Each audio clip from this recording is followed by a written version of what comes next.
Before we dive into this fascinating conversation, I'd like to begin with an important disclaimer. The topics we'll be discussing involve the use of psychedelic substances and practices that can profoundly impact one's psychological and emotional state. It's crucial to understand that these powerful experiences should only be undertaken with proper guidance, preparation, and integration, and support from qualified professionals.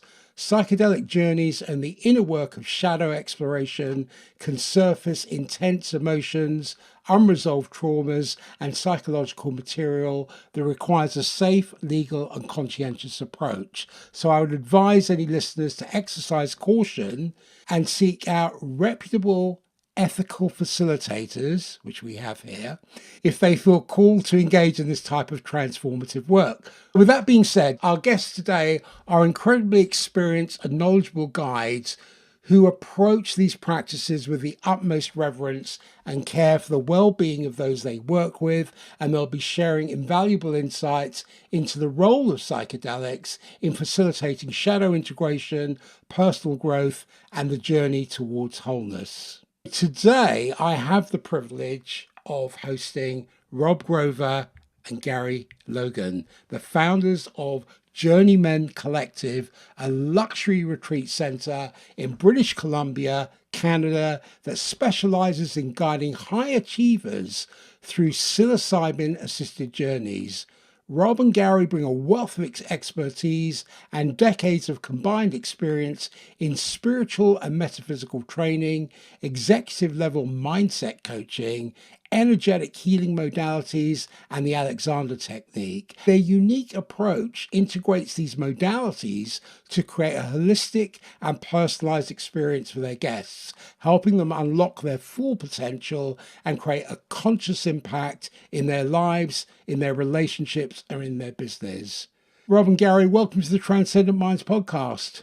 Thank you very much. It's great to be here. Let me start with Rob. Your journey towards becoming a contemporary shaman and guide for psychedelic journeys, I find that fascinating because that's quite a greasy pole of development, I would imagine, and where you might climb 3 foot, but then you slide down 2 foot.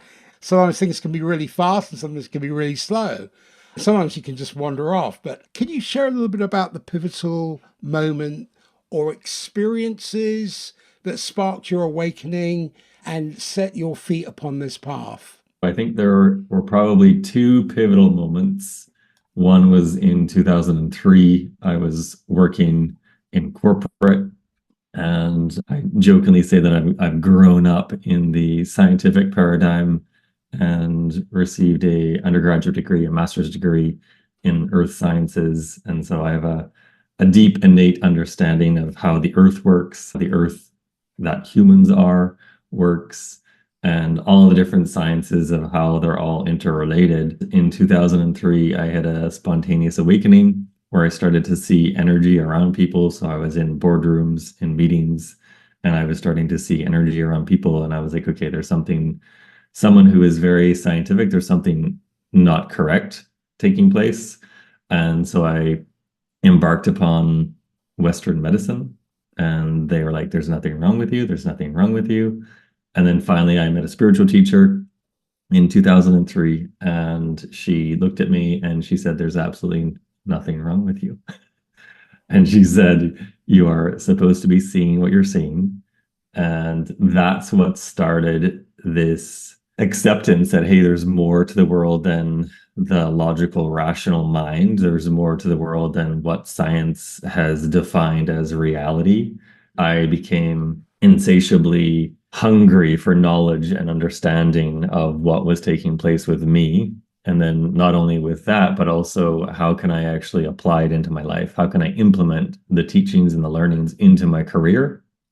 And so for about 15 plus years, I was working in corporate and also just taking every course, every teaching, every program that I could find that resonated with me. And then in 2015, I started my own coaching practice. And then the other pivotal moment was in 2017 when Gary's mom passed away. So she lived with us for 3.5 years. And we both thought, we've got this, we can move through the depression and the grief, and we have enough tools in our toolkit. And with all the personal development, all the professional development, all the metaphysical teachings we had, we thought we had enough. And it wasn't. In April of 2018, I embarked on a shamanic journey, a guided shamanic journey with a medicine man, and came out of that experience and I was like, holy Dinah, everything that I've been taught is so very true. There was still like a lingering, a small percentage of doubt that was in my being, and that journey obliterated that doubt. And because of that, I became deeply devoted to the clients that I was already working with, and then deeply devoted to applying and implementing the information that I had received in that journey into my life. Part of the information that I was shown was that I was to start training with the medicine man. And I'm just like, what? I thought this was a one-time deal of going on one journey, and that's all I was ever going to do. And I was shown that I was to train with the medicine man. And I returned home from that experience. I had refound my joy. I had remembered what I was here to truly do. I was ready to take it on and take it to the next level. How did that integration of scientific understanding and metaphysical knowledge shape the way you approach and facilitate these transformative experiences? I think the scientific paradigm is, for the most part, fairly grounded, and the metaphysical is the etheric, it's the energetic realm. And so it's helping people to create understanding about their experiences and witness that whatever information is being presented uniquely in your guided journey is for you to synthesize and translate into some form of creation. That's something that both Gary and I just innately knew, and we ran with it. That, okay, I'm being presented this rather transcendental experience. And what do I do with it? Do I just throw it on my shoulder and be like, okay, that was a great experience? No, we believe that every single experience you have, the data set that you're presented is uniquely presented to you so that you can continue to touch back into it and pull on that transcendental thread, weave it through wherever your awareness is in this moment, and ask the questions of, what am I to create with this? What am I to remember? What am I to understand? And find those questions that will illuminate ideas so that they can come into form. That's one of the biggest teachings that we have and that we put forward for people, so that it's not just a lost experience. It's something that, and I'm still 6.5 years later, I still touch into that first journey that I had. And I had experimented with mushrooms in university. So going into this experience about 20 years later, I was like, is it going to be the same? It was not the same.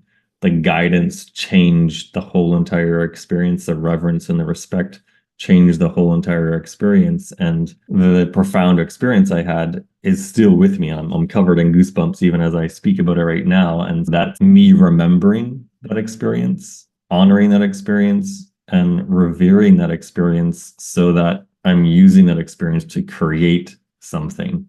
The whole thing with questions is we need to ask the larger questions to step into a larger life. Mm. Because when we just have answers, that tells us where we've been. But questions tell us where we may be going. That informs us not of a demand, but of a destination. I think one with the questions, that's more exploratory, whereas answers can be exploitative. There's a huge distinction between those two. Gary, hi. I want to ask you because I see your background is in the Alexander technique Correct. and healing touch, and that's given you a deeper understanding of the mind, body, and spirit connection. And I'm saying this because I used to be a shiatsu practitioner, so I do understand the whole body, spirit, and mind connection. How does this awareness influence the way you prepare and support guests during their psychedelic journey? We always say Gary is ground crew and Robert is sky crew. So I'm the grounding factor. Robert is too, but I think I have more of an earthian being about myself. And with the Alexander, it makes you very present and be here and be now in the Eckhart Tolle way of thinking. So like 30, 40 years experience with the Alexander technique gives me an insight to how the human response mechanism can be a bit faulty. So the observation skills that I've acquired throughout these years is fairly fine-tuned. Not to brag about it, but it is like I probably see more than the average bear. It helps the clients when they come in. They are prepared a little bit with Alexander work online through the material that we provide, but when they are here with us, they get hands-on experience and they get really a 101 of what Alexander is all about and how to work with this information that you've been given to move forward in your life. So through your journey, you're able to interpret a little bit more than if you didn't have maybe this experience of Alexander. Sure, you could do a journey without Alexander, but I think Alexander gives you a bit more intuitiveness in depth and teaches you to learn how to get out of the way, get out of the thinking that is interfering with the process to move forward. The Journeyman Collective Yeah. emphasizes the integration after the ceremonies. Can you share some insights into the integration process and why it is crucial for sustaining the transformations that occur during these experiences? If you didn't have integration, then I think you would have wasted your time going on a journey. Sure, you can get something out of it if you're doing it on your own, but once it's guided and then you have somebody who's walking side by side with you through the journey, in the journey process, other than just handing you a tissue or just sitting beside you, we work energetically to assist you and move issues that are coming up, things that are concerning. And then from that, when the client leaves the center, we say sadly leave the center because they want to live with Rob and Gary for the rest of their lives. But that's a whole nother package. But they are with us, forever, it seems. We are still in contact with our clients from 6.5 years ago. So when they leave, we're right there that first week integrating with them online. And that would be a 4-week, once a week integration. And then after that, we step back and do it every second week for another 2 months. So there's a 3-month process of integration is basically taking what was shown to you in the journey and what was revealed, and maybe you might not understand what was shown or why. Then we help you by drawing on those memories or visuals that you experienced in the journey to help implement that into your life moving forward. And also the integration is the good part of coming back to the Alexanders, reminding you that your old habits have stopped serving you. They no longer serve you anymore. So you've turned the new leaf in your book to move forward in a new direction of healthier habits, healthier response, coming from the heart and not the mind. You're learning to think with the heart and love with the mind. So we're the reminder integration gurus. We wouldn't say gurus because we're not, but people to go to. That's why. And we even help people integrate from other journeys that haven't come through our system. And we get calls saying, I've been on a journey, but I don't know what to do with all my information. And I'm afraid to go back to the way I was. So we are a big part in other parts of people's integration process. I've always found in spiritual, intense work that people often forget about the physical structure and that supporting the physical unfurling is essential. Can you elaborate on this concept? And can you share any practical techniques that you use to facilitate this embodiment process? Yeah, so with the embodiment process, like when we work with people, it's working with the 4 main layers, the human, which is the spiritual, mental, emotional, and physical. If you think about it, there's like divine Wi-Fi signals coming through the etheric, the spiritual. It needs to be processed through the mental and the emotional bodies. And then what happens is, for the most part, it's the fascia and the nervous system that needs to integrate it. So it's finding something as simple as laying down for 10 minutes a day with the Alexander technique, with meditation, learning how to sense what the body is saying to you. And most of us in today's world are living from the neck up. We don't actually feel and sense what's going on in the body, and more people are starting to feel that or feel a requirement to access that intelligence. So it's opening up those receptor sites in the body, all the different neural plexus in the body, which are known as energy centers or chakras, helping people to start to tune into, oh, what's going on there? What's going on there? Oh, I've got some tension in my knee or my foot. And it's helping people to slow down on a daily basis. Even that 5 to 10 minute slow down of meditation or laying down in semi-supine can help the neurology of the human being and the fascia to unfurl and to open up so that you're receiving more information. So your bandwidth and your capacity to receive increases the more that you can move through life physically at ease. And when you're at ease, then there's more information that comes through the spiritual, mental, and the emotional. So you are a clear channel. And will there be times where you get hung up on something? Yes, because we're all still human. But the time that they hang up impedes you will decrease, because you'll have the tools to actually witness that, hey, I have another option here. I can pull up out of self and witness myself in this scenario. And do I have to get bent out of shape or angry? Possibly. But the time that you spend in that anger will be less, because you know what the balanced state is. So coming through an experience with us gives you a new calibration point of, oh, this is what balance is. This is what peace feels like. This is what being content feels like. So that's like the new standard that has been established, and people can return back to that again and again. Give us an overview of the Journeymen Collective, because I got a little bit excited at this whole topic, and I didn't really ask you in terms of the context of how it started, how it came about. The collective started about 6.5 years ago. As Robert said earlier, we experienced grief and depression from the death of my mother, who lived with us. And when Robert came home from his journey, I saw quite the shift. I was looked at him and going, mushrooms can do this? It was like, but of course, it's more than mushroom. It was the guided presence of the shaman that we were working with. So I spoke to the medicine man and I said, listen, I'm going through grief and depression, and I really can't shake it with all the tools I have in my toolkit. What can I do? And he says, come on a journey. So I said, okay. It was May 5th. We did a celebration for life with my mother. May 6th was my birthday. And I always say it was the best birthday gift one could give to oneself, is to go on a journey.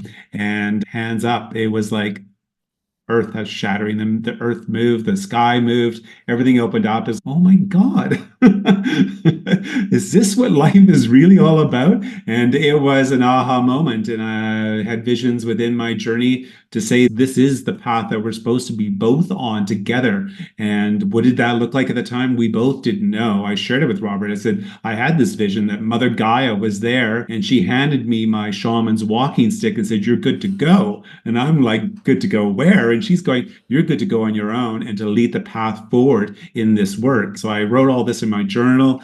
I shared it with Robert. He said I had a similar vision. He saw more of the quintessential mushrooms. And then we both looked at each other. So where do we go from here? So we spoke to our medicine man and we had a conversation, and we worked with him probably 6 to 8 months. We could say beta launching. From there, we had friends that were executive coaches. We're almost our first solo clients, we would call them. And after their journey and their aha moments, they looked at us both and says, we think you have something here to move forward with, and can we assist you and develop this program? So we worked with them and they worked with us, and we developed the Journeymen Collective. The Journeymen Collective came out of the forest, the name, and then it was combined. We do journeys. We're men, but we don't just work with men. We work with all humans. So the collective is every human that we work with is part of the collective, and it's always growing. What I would like to add in there too is that through our training, one of the things was like, okay, what is our mission? What are we doing here? What is this going to be? It was essentially weaving all the different strands of Gary, weaving all the different strands of Rob into what is known as the Journeymen Collective. So the scientific realm, the spiritual, the metaphysical, the business, and the embodied part of how do we actually use and apply the information that you're introduced to in a psychedelic journey. And one of the things that we were shown was to work with the people that are the founders, the high achievers, the movers, shakers, the CEOs, the executives, the people who are at the top of their companies as a function of that. When someone moves from business to conscious business, because every human on the planet, for the most part, gets up in the morning to go to work on something or in something, what we saw was this sort of this top-down structure, the hierarchical model. When a leader becomes conscious, the model moves from the top down to the center out. Because the leader is more conscious, they can sense with their awareness what's going on. They'll ask the more vulnerable questions because they have allowed themselves to go deeply within into their vulnerable shadow spaces. When they see something going on with an employee, a human being that works for them, they will have a greater capacity to ask a different question based on what they're sensing. They can ask the question, what's really going on here? You're saying this, but there's another piece that I'd really like to know and really would like to support you in bringing to resolution. If we can have more leaders, more business moguls, visionaries who are actually consciously aware, who are ever evolving their consciousness and grounding it into form, that's business is one of the biggest avenues how we can actually change and make an impact. And when people recognize that, hey, my human meat suit, the biosuit that I am, is actually composed of earth. It is earth. I am earth. So I'm connected to the earth in a different way. I'm starting to attune to my heart center, my solar plexus power center. And when those are coming more online, it's the gut brain, the heart brain, and the brain working in unison. When there's people using those main innate systems, that's also where things will change and companies will pivot, people will pivot, and they'll amplify their business in a different way. They'll change directions, that the company becomes, again, more innate and more in tune. If we have all the people in our company who are passionately engaged in their work, purposely engaged in their work, then the last P, the profits or the prosperity, takes care of itself. It's a conscious business model that can truly impact people, company by company, all across the globe.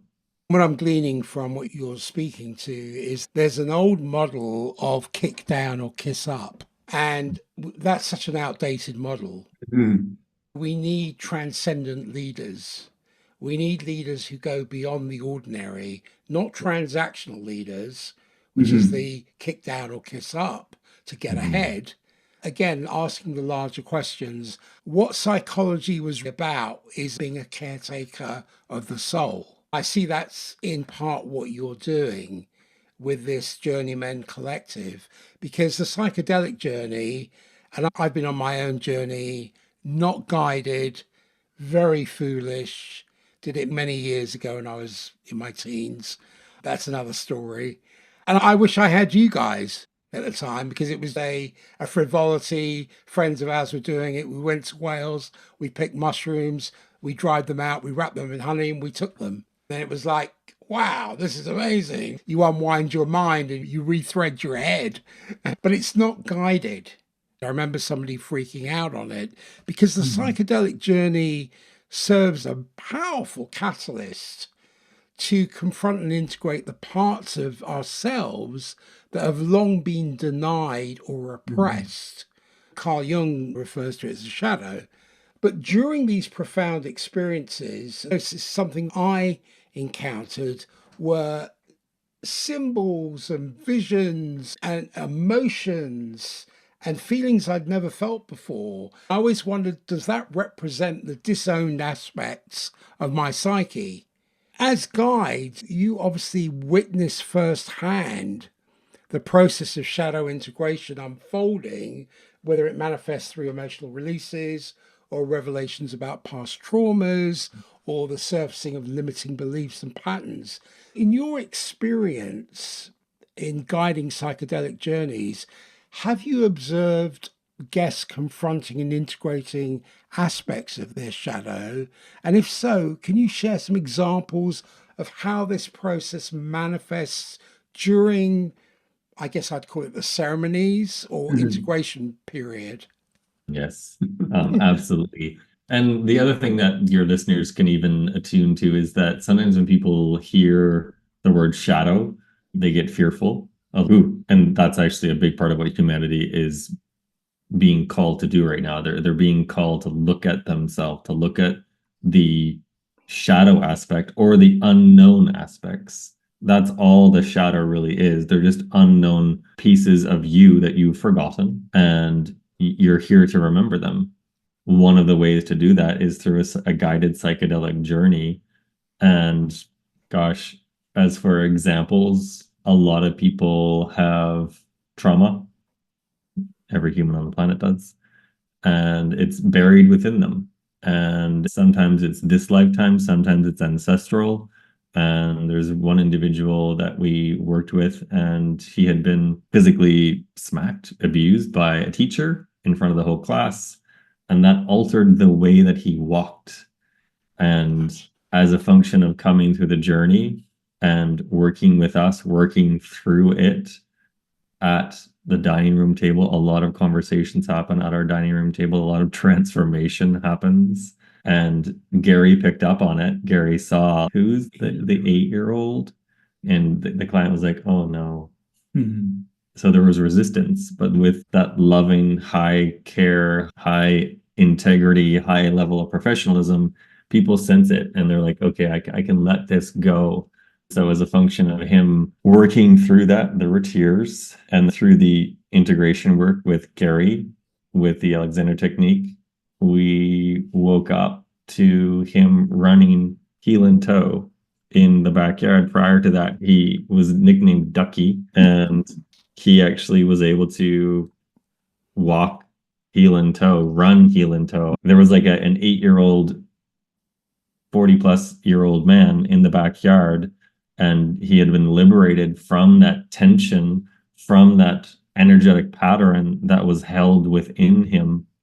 To touch on that pattern of his that we recognize, the ducky walk, is like he was unconscious of it. I don't think he was really aware of how he was representing himself moving forward. So when the 8-year-old was revealed and he said he got spanked a lot, when any child gets spanked or anybody gets something in their back, they're going to protect themselves. So that protective mechanism was he pushed his hips forward and tucked his bum underneath him so he wouldn't get hit all the time. So that subconscious pattern stayed with him all his life. And when it was revealed and he was given permission to let it go, it's like we both woke up, as Robert says, that morning, like, yeah, in the backyard, and this man was free.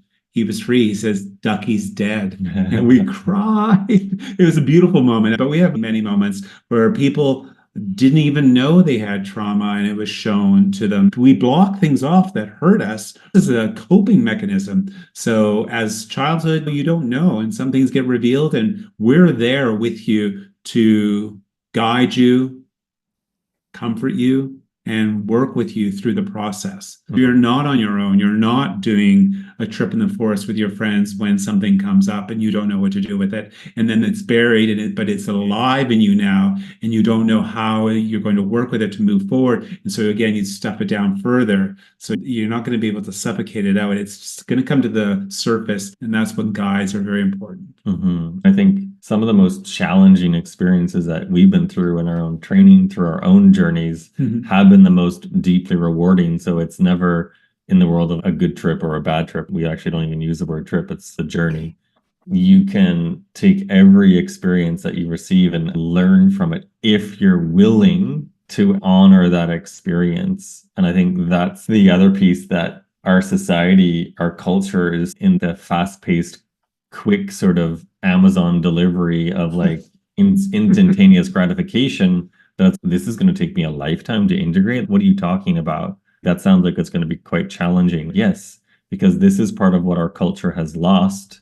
And we are returning and in a new dimension to returning back to the sacred and stop being scared of it, because it's been pulled out of so many different institutions, even like the therapeutic world. For a lot of the things that we hear from people, it's mainly the mental and the emotional, with no awareness of the spiritual or the physical.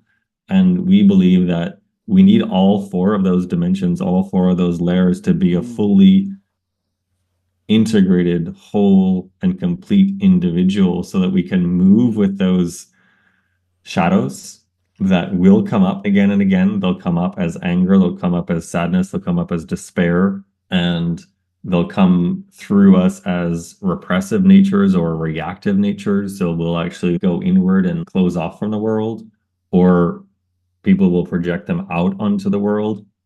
When we can actually harness those and take responsibility for them, we get to transmute and shift that unknown energy that's being delivered to us. It's a gift from the divine, from the cosmos, from the universal consciousness. It's a gift that we are being given moment by moment. We are being pummeled with divine Wi-Fi signals and information. And if we can just allow ourselves to listen and open up to the subtle ways, that is how our culture, the planet, it will change. It is changing. More and more people are coming to us and saying, there's something that I haven't quite connected to in this lifetime. There's something missing. I can feel it. They'll wave their hand in front of their chest and say, there's something that I haven't connected with yet. And I feel like I need guidance to do that. People are feeling their heart and gut brains come online, and they don't know what to do with it. And that's where we come in. I need to say, because we mentioned the shadow, and you're absolutely right, because it's often perceived as containing the darker or more challenging aspects of the self.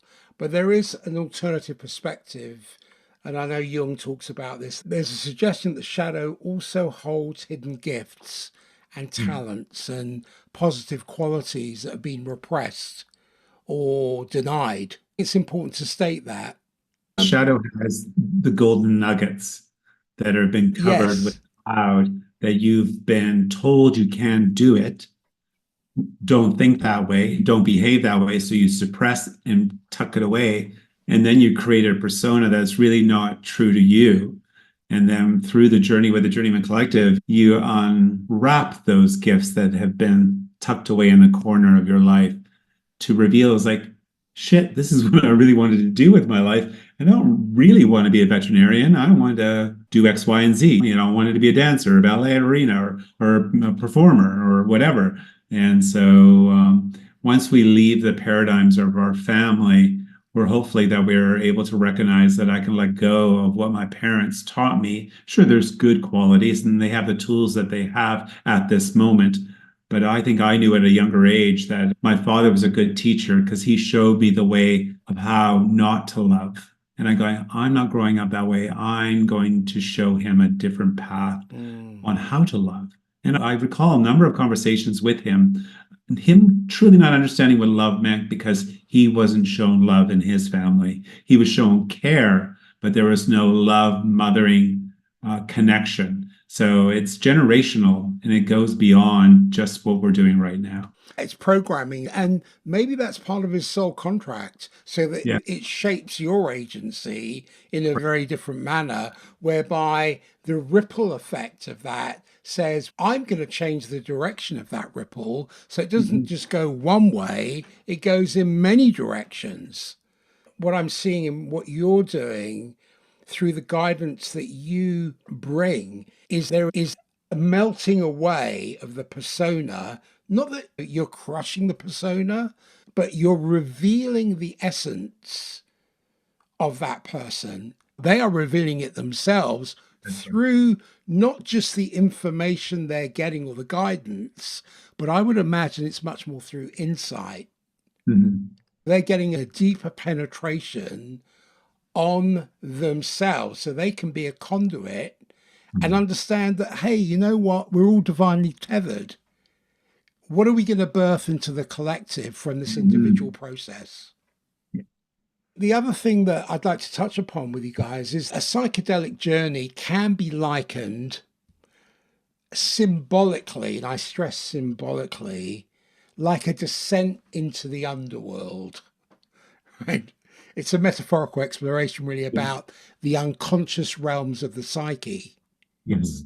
But as guides, you play a crucial role in preparing guests for this profound inner journey. How do you help prepare guests for this journey into the depths of the psyche? And what role does shadow work play in this process? I would say that the preparation is helping people have some context for what they're potentially going to experience. And we have a portal that people sign into, and we have video content that creates context for the experience that they are going to embark on. And we jokingly say that we are 100% certain that we have no idea what you're going to experience because it's going to be uniquely disseminated to you. However, we're also 100% certain that we can guide you through whatever is going to come up. And underworld, above world, I would say that it's a little bit of both. It's working through the unknown aspects of self so that you can bring your own unique light, your own soul's light, your own unique frequency into that and transmute it and shift it and create something new from it. It's helping people to witness that you have a shadow, you have a voice in your head that talks to you most of the time.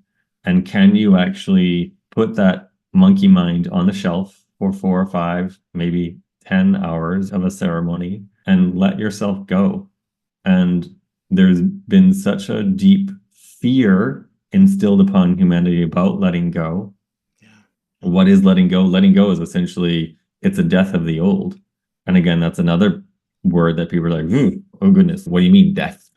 It's an energetic death that you're letting go of an old identity. So to create an image in someone's mind, there's a box, you're inside that box, and there's different thoughts, feelings, and actions that you play out inside of that box. It's time for that box to be let go of because there's a different, more optimized, more effective, more harmonious, more content, more balanced, more peaceful, happy, more loving, more spacious box that you're growing into. Yeah.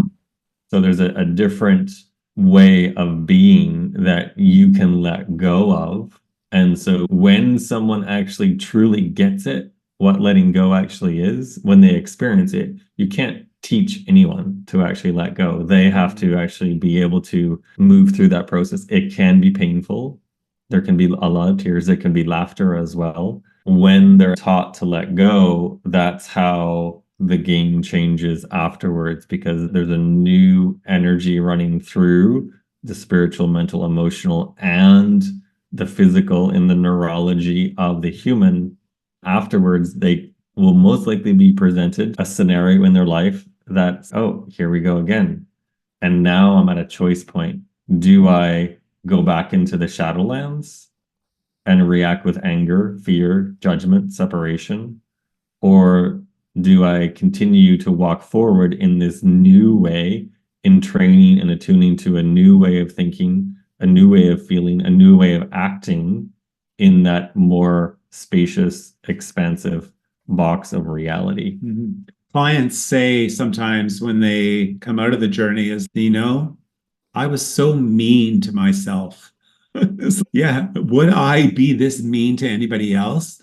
And as they're going, I was shown so much that hurts me, that I hurt myself, that I'm able to recognize it and let it go. And let it go means it's going to be there, but it's not a strong presence as it was before you stepped into the journey. So that awareness of the meanness to self, you're able to switch off or change the channel, change the frequency to the frequency that you want to be, not the old way of letting the meanness, we'll call it. That's insight. And in my training in psychology is that there's a lot of psycho, but not enough bio or spiritual or soul. Again, when you look at the word, the original meaning of it is of psi in Greek, or soul or psyche, that it's being a caretaker of the soul. Can we be caretakers of the soul? Can we be caretakers of our own soul as well as others, and birth that into the collective, as distinct from just the bio or the psycho or the social? We separate all these things and they become siloed, and then they don't talk to each other. But we are a multiplicity. It's funny we even use the word I. How do we issue a singularity into a multiplicity? Because we're a we. The psychedelic journey is the beginning of a deeper process of self-exploration, self-discovery, and shaping your agency in such a way that you feel the integration of the unity of your system and how adaptive your organism actually can be. As guides, you understand the importance of supporting guests in assimilating insights and revelations and shadow aspects that have emerged during their experience. That guidance is crucial for assimilating insights and revelations.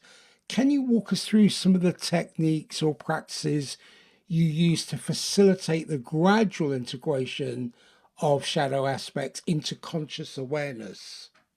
So I think with that, it's one word, remembering. And I'll expand upon that because it's rather cryptic. So with the analogy of you are a guardian of your soul, and there's a soil to the soul. So the soil would be akin to the unknown aspects, and you can cultivate and tend to the shadow, the unknown aspects of self. You're going to till through it. And the main thing with this is that where you have some idea as to where you're going, what you're growing into. So what are the seeds that you're planting in the soil? And then you're going to have different ideas in your life and your love and your business that you want to bring to fruition. When people actually have, I would say, a soft destination set in their heart and their mind, that allows them not to necessarily be focused on tilling the soil all the time and digging and digging. If I just keep digging at this wound, then I'll finally get there. No, it's more about if you set the path, set a course forward for an expanded version of yourself. The modus operandi is growth. So the soil is going to naturally till itself. There will be different pieces of you. And this is what most people don't want to do because it can be deeply uncomfortable, deeply painful. And part of what we teach people is to witness, what is the body telling you? Ask your body the questions. And the image that we can paint in your listeners' minds is that the new reality that you're creating is like one big black sphere of unknownness, a reality. And there's a spark in the middle of it. And that's you. And then all you have to be willing to do is skewer the sphere with questions, asking it questions.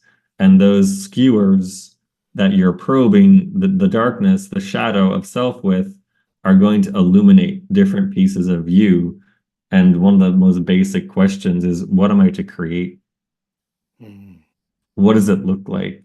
That's one of the best habits that you can work with. Meditation as well. Go into meditation with intent. Be intentful with everything you do. And that will change the name of the game as well. That if your primary intent is to make money, you can do that, but you'll make the money. And at the end of the day, you'll sense and feel that, oh, I'm successful, but something's missing. The fulfillment wasn't there to begin with. You weren't going to fulfill an intent. So as a result, it feels empty. And this is where we see a lot of humanity right now, where they have all the things, yet they're just like, why am I still miserable? This is the program that I bought into of, if I just go do this, build a multi-million to multi-billion-dollar empire, then I will satiate my soul. I'm there, but why does it still feel the same as Empty. Yeah, why does it still feel empty? So it's learning how to look at yourself square in the face of your shadow and lean into it. Lean into your fears. If the fear shows up, don't retreat. Lean into them and ask it and transmute it. The fear is being presented for a reason. It's actually your friend. If you learn how to and synthesize the unknown into the known, the fear is being presented to you because the divine creator consciousness, the universe, wants you to create. If you just take that as your modus operandi of growth and creation, and then the other part of this too is like witnessing the fact that if you look at your hands, look at your body, there's something holding me together. There's something that wants me to have this experience right here and right now. So there's got to be a greater purpose for my experience. If I zoom out of the planet, zoom out of the solar system, zoom out of the galaxy, all the galaxies within the universe, I'm pretty tiny. I'm really tiny, but I can have a massive ripple effect out into the cosmos. And if I can really be in that centered place within self and know that, hey, I've come here for a reason. I've dropped into this human meat suit, into this bio suit for a reason. And there's a divine, innate, super intelligence within me that I can connect into. Then all I have to do is keep asking the questions and be curious of, hey, I wonder what it would look like if I actually took that idea that I had and was brave enough to move through any of the shadows, any of the unknown, and grow with it so that it creates an actual true impact for the greater whole of humanity. What I see today, people who look successful on the outside are struggling on the inside. And what they do is they decorate their prison with more toys. Yes. That's a symptom. I can see that you are cultivating the soil for human relationship skills to take place. That's when they can plant the seeds of capital S self. That is a goal towards individuation, or the process of becoming whole and realizing one's true authentic self. How do you see psychedelic journeys and shadow work contributing to the process of individuation for your guests in terms of the process of becoming whole, process of realizing one's true authentic self? Great question. I would say that one of the biggest things that humans have been indoctrinated into is fit in.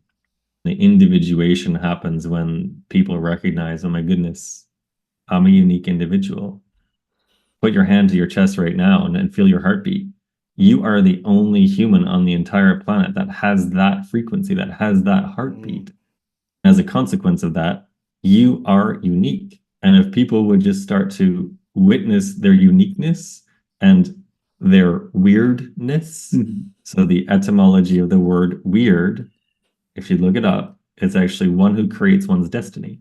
It's been bastardized to think that if you are weird, then, oh, you're an outcast. I call it wired. I just changed the E and the I round.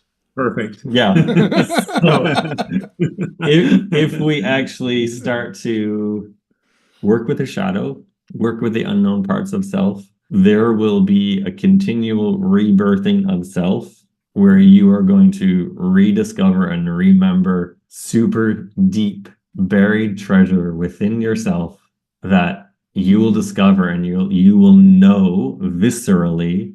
It will radiate throughout your whole entire body, throughout your whole entire soul. You'll feel your soul flowing through you, and you will know that, hey, this is why I've come here.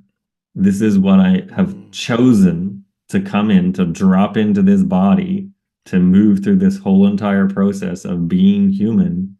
And when you step into that visceral knowing of why you've come here, it's unshakable. No one can push you off that center. And that's what we have discovered for ourselves. And that's part of what our clients discover. And more people are starting to recognize that it's the relationships that matter. It's the relationship to myself that matters. It's my relationship to capital S self that's flowing through me. It's also the biggest legacy that I can have is what are the relationships that I have in my life, in my business, in my businesses. And that's what business is. It's your relationships. You may think it's something different, but you're kidding yourself. The strength of those relationships, the ability to be vulnerable, to be true and authentic and unique, that's what will create holistic success, not just success on the outside, but a knowing that, hey, I have arrived and this is who I am. I am a unique creature and I'm going to fully be me. And I'm going to create something that's super unique that no one has ever created. And I believe that's what the Journeymen Collective is doing inside of the company that we've created. It's helping people receive a giant permission slip to be like, hey, I'm unique as well. I have to honor that. As a function of that, they go and create things that they've always wanted to create, but just didn't have that permission slip granted. It's a beautiful thing to see someone light up because they share with you, like, hey, I came through a journey with the Journeyman Collective. I went home and I had a conversation with my 16-year-old son that I never ever would have had because I came through the journey and discovered a deeper level of love within myself. My 16-year-old pubescent teenage son felt it, and he felt comfortable enough to come and talk to me about his new girlfriend. That is a creative moment. You didn't have to create something physical. You created an energetic moment that most likely wouldn't have occurred prior to coming on a journey with the Journeyman Collective. So it's like you have to look at it that way. When we say creative, creative is an element that is non-physical and physical. It's what I would call the perception permission, because many people go from perception to story to conclusion in a nanosecond, as distinct from having the perception, but they have to have the awareness first as a precursor to feeling empowered, because many people are looking at the frame, which is their programming. I'm not good enough. 95% of the population are upset or fretting about something or other. And embracing the shadow to me is central to the process of self-acceptance and wholeness and doing the holy work. I don't mean religious. Yeah. From your perspective, in terms of embracing the shadow, because when you embrace something, your cognition has to process what you've embraced, because then that's an embodiment. From your perspective, what does it mean to truly embrace one's shadow aspects? And how can that lead to a more authentic, compassionate, and purposeful way of being in the world?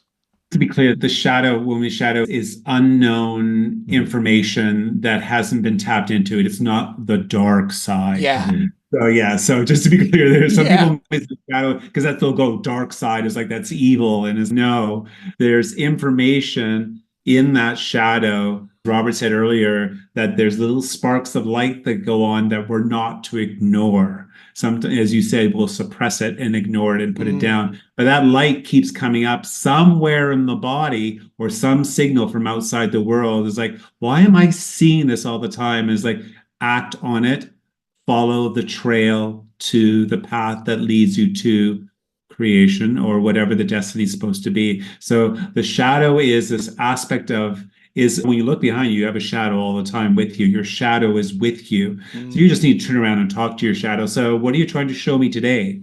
The idea is every day is new and every second is new. Nothing is ever repeated the same. You're always growing and expanding. I see clients get out of bed as, oh my God, it's the 9 to 5, Monday to Friday, a dullness. But there's information in dullness too. The idea is it comes from your thinking. Your stinking thinking gets in your way of your process of moving forward. The idea is to get up in the morning and say, I know where I'm going and I know what my job is, but I can change my aspect and approach to my job this moment as soon as I step on the floor.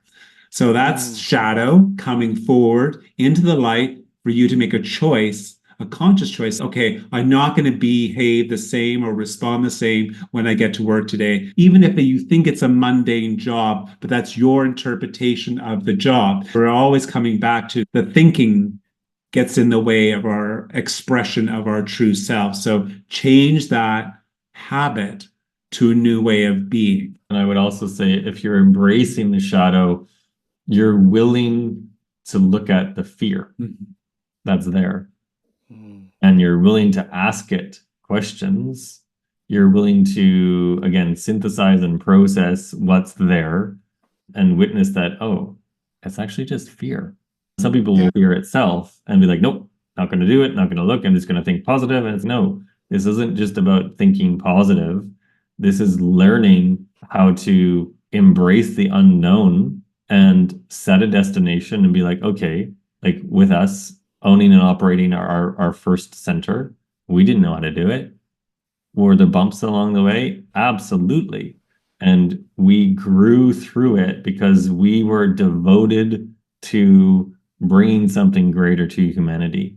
If there's something within your listeners that they're being called to bring to humanity, then be very cognizant of the fact that when you set the destination of growth, there is going to be fear that is going to come up. There is going to be shadow that is delivered to you. It's like this infinite bowls of black sesame seed ice cream that's going to be delivered to you that you're going to have to eat.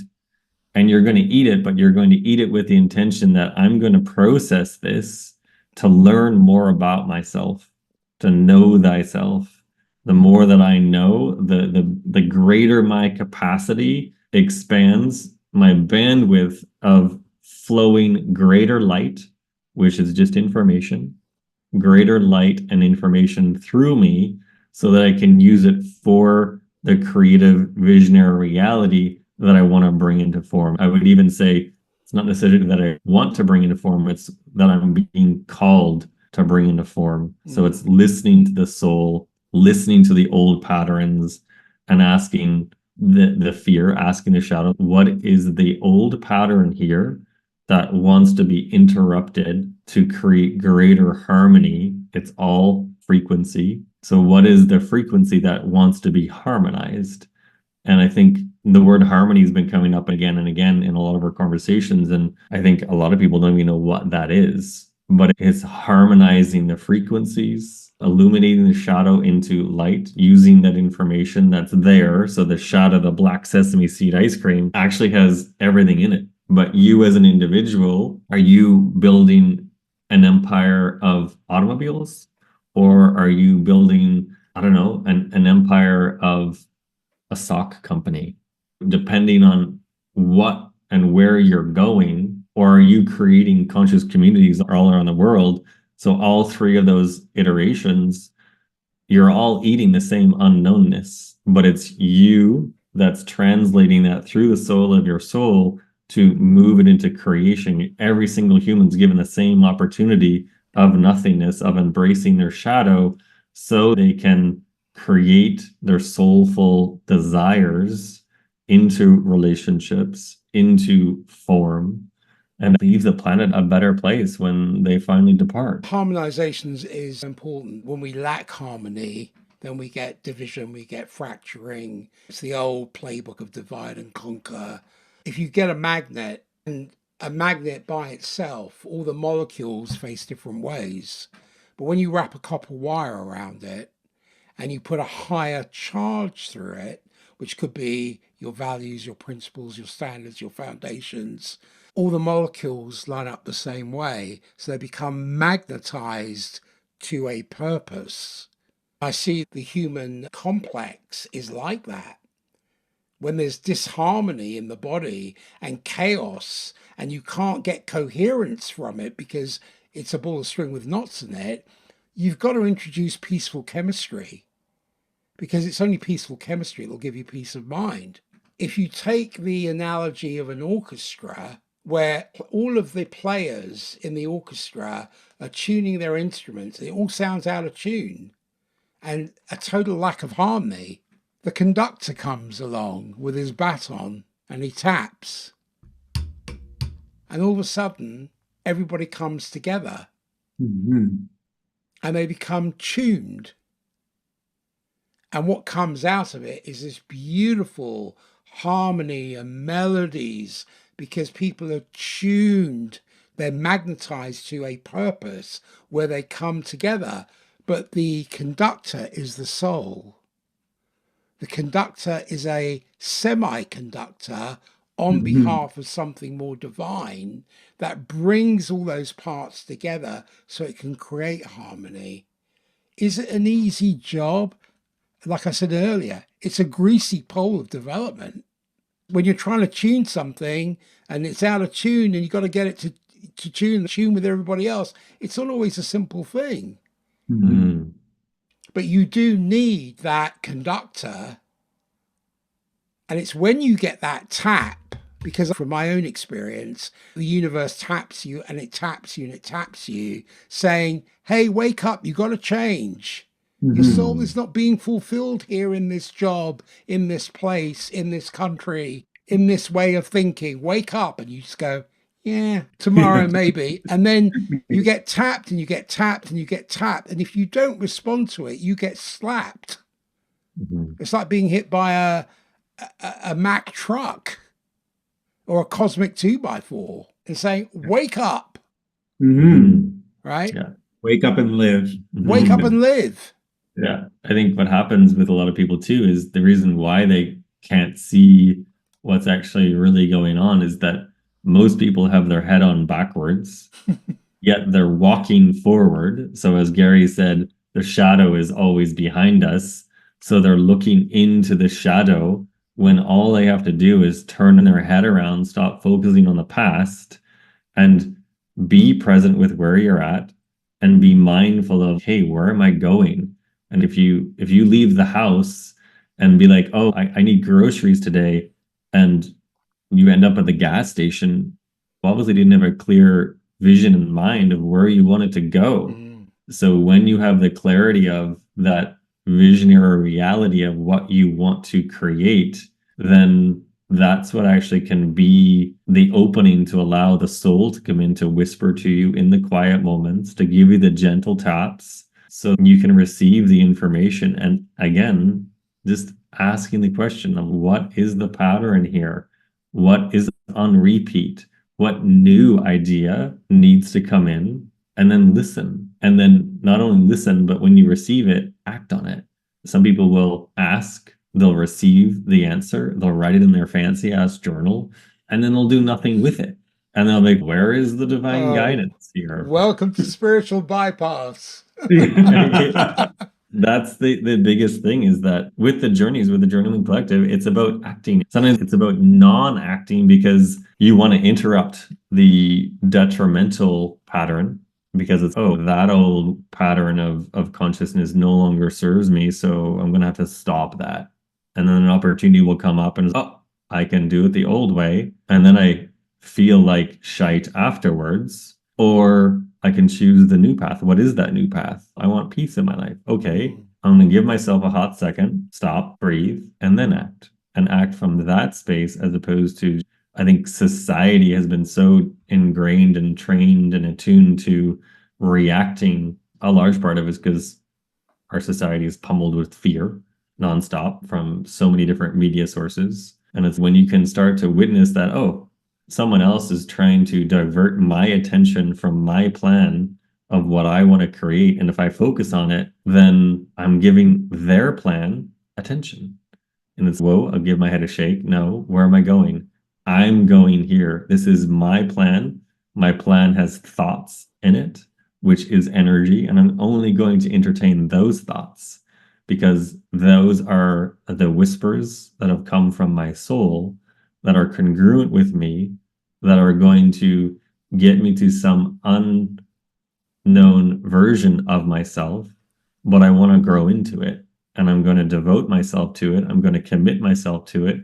And I'm going to see who comes along the path to support that mission and have fun while I'm doing it.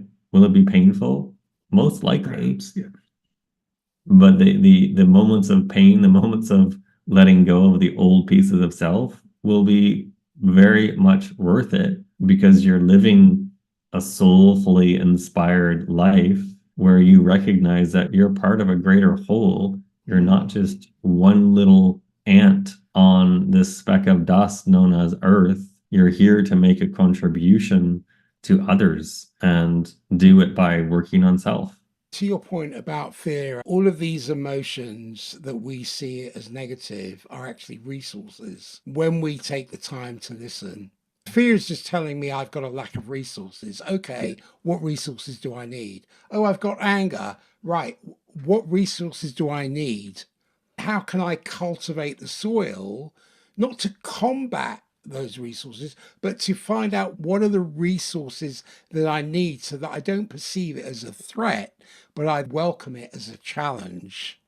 Because it's not building that internal pressure, which then has to go somewhere. If you don't have that escape valve, then all that happens is it builds up psychic residue. That becomes a platform for dis-ease. And many people are walking around vertically unwell with psychic residue. Yeah. Because we're also talking about true psychological health and wholeness, because that comes from achieving a balance and integration between the conscious and the unconscious aspects of the psyche. How do you see the role of the work that you're doing and shadow work in facilitating this balance and integration within your guests? Our soul's purpose for why we've come here. And our role is to help people to witness that there's more to reality than we've been taught. If I can start to wield the sword of consciousness and discover the multidimensional aspects of self, that, hey, I'm not just what you see right now. There's a small tether that is connecting me here, and there's a vast ocean of consciousness that I'm connected to. Witnessing that, remembering within people, that's what my role is helping people that, hey, you might have forgotten why you actually came here, and you might have bought into all the different paradigms of what life is supposed to be, that you go to school, you get a job, you work to retirement, and then you can enjoy life. Actually, no, you can go to school, you don't even have to go to school, but you can still enjoy life. You can have a very successful life, and it's helping people find optimized ways, harmonious ways, and being brave enough to discover those unknown aspects of self. With us, I would also say that with the work that we provide, there's a deep clearing that takes place, a deep reconnection that takes place. And with that reconnection, I would say it's the best way to delineate what takes place is that people reestablish their connection to universal consciousness. They witness that, hey, this is something that I can be attuned to in every waking moment. I have to go to the spiritual gym every day and work that muscle. I've never been taught how to use those muscles. What does it look like? That's where we're there to guide people. We will rarely ever tell anyone what to do.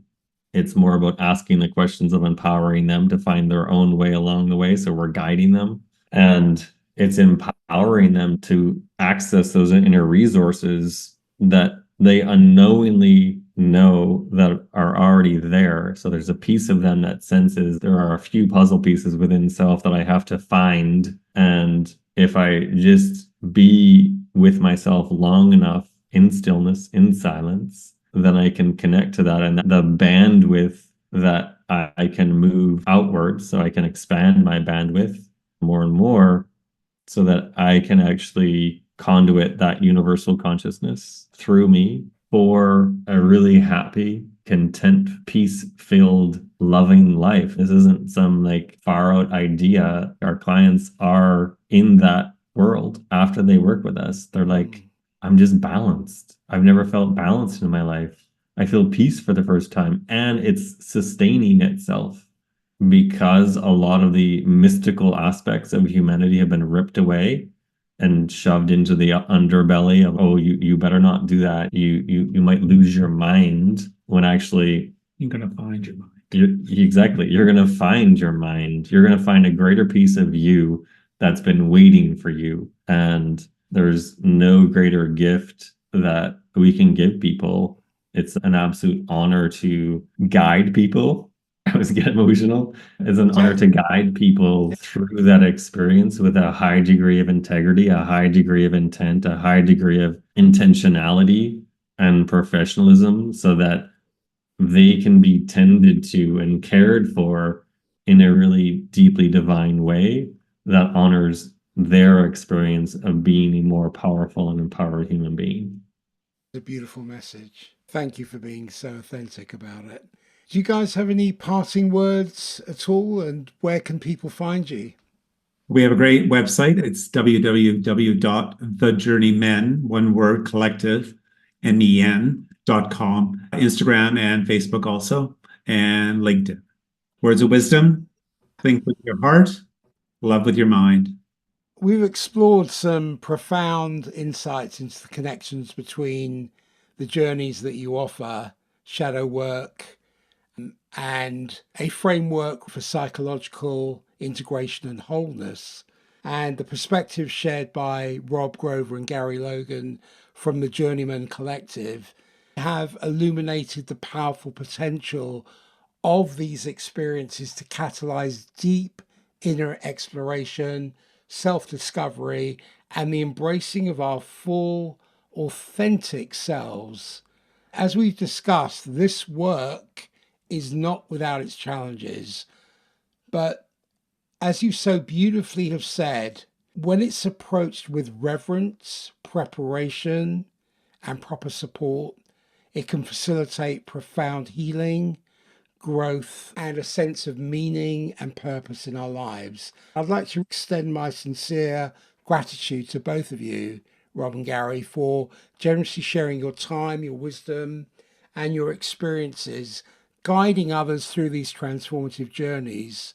I also want to say that your dedication to what I would call the sacred and holy work is truly inspiring. For listeners, for those who are called to explore these depths within yourselves, I would encourage you to approach this work with Rob and Gary, but also with patience and courage and an open mind and heart. The journey towards wholeness is rarely linear, but when we embrace all aspects of ourselves, including the shadow, we open many doors to living with greater authenticity, compassion, empathy, and purpose. I trust the insights shared today has really served as a guide and inspiration on your own path of self-discovery and integration. So thank you so much, Gary and Rob. Thank you, Peter. This is brilliant. Thank you so very much for having us. You're most welcome. What's been your experience today on the podcast? How have you experienced it? I think a lot of you would prompt with questions, and then I just get out of the way and things start bumbling through me. When the amplitude increases, that's when I just get struck with awe of seeing myself, witnessing myself as this talking being, and knowing that this is 6.5 years ago we started this. And did we know that we would be having this conversation with you? Not at all. But we feel we're compelled to educate people in what's possible if you can step into a mystical experience, and when it's done properly. And it's what we're here for. So some podcasts, we have to filter our dialogue and how we approach a conversation just based on their listeners and the interviewer. Thank you for that. That was brilliant. Welcome. Much appreciated. Well, I see you both as pioneers in what you're doing. I think it's early days. I know there's a greater awareness now. Yesterday's truth can be tomorrow's prison. So we have to question things. If you said 10 years ago, let's use psychedelics for PTSD, people have laughed at you. Whereas today, it's becoming more and more prevalent. You're pioneers in what you're doing. And when you look at real pioneers, the one thing I do look for is the arrows in their back. I've seen a few of those, but people can either talk from their gifts or their wounds. When we become actively present, not mentally lining up to say the next thing or looking for a soundbite or whatever it is, but to have these kind of conversations, or I prefer dialogues really, where it's about how do we find and look at what can surface from the conversation. Thank you so much for all your insights and your time and your energy and your vulnerability as well in sharing some of the stories. Carry on carrying on. Carry on, MacGyver. I would love to come on one of your retreats. Yeah, one day I say one day because I've got things on the go. Will one day ever come, you know? Yeah, but medically I've got some things on the go I've got to Yes, sort of out. course. Yeah. So travel for me is a bit of a no-no at the moment. But something I'm really excited about exploring again, because it's been about 50 years since I did it. I love the fact that you have such care and guidance and the preparation. So it's not just a frivolity like I did when I was this young, innocent teenager, because my mates were doing it and it was the cool thing in the 60s to get high. But I do believe that the preparation and the guidance, because all of that is talking about you being caretakers of the soul. Thanks again, you so Peter. much, Peter.